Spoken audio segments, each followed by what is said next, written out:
Hi everybody, this is Judy at Judy in the Kitchen. Today we're talking about sunflower seeds, and I have a list of tips and ideas for you for when you're using sunflower seeds, and hopefully this will give you some new recipe ideas, some different ways to use those sunflower seeds.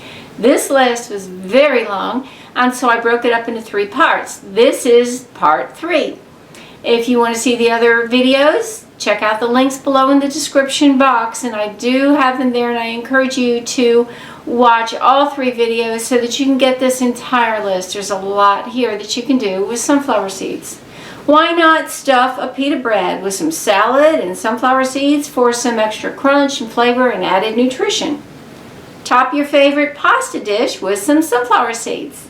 Why not add some sunflower seeds to your favorite cookie dough? Add sunflower seeds to your favorite quiche. Now this is just an FYI, and you're going to say, oh duh, I already know that. But somebody may not.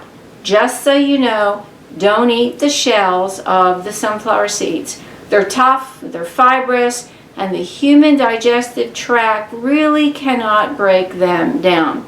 If you accidentally swallow a small piece of a shell, don't freak out and run to the hospital to have your stomach pumped or something like that.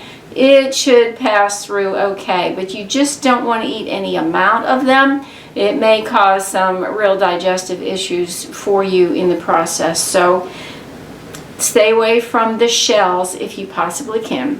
Why not add sunflower seeds to stuffed peppers?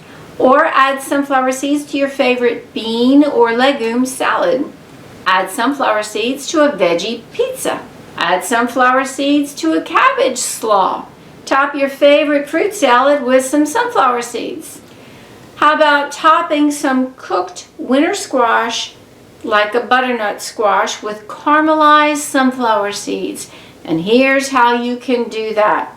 Heat some sunflower seeds, like maybe 1/3 cup or so, in a non-stick skillet on medium-high heat for about 3 minutes or so. Stir them constantly because you don't want them to burn. And then you can stir in a little bit of sweetener of your choice, like a brown sugar, maybe 2 tablespoons, or maple syrup or something like that. Stir it constantly until the sugar is melted and the sunflower seeds are evenly coated. Remove them from the pan and top them. Put them on top of your cooked squash right away with the seeds hot. Or you can remove the seeds from the pan and allow them to cool just to be enjoyed as a snack later on. Why not? I do hope this helps you out. Let me know if you have any other ideas of your own on ways to use sunflower seeds. Take care. Bye for now.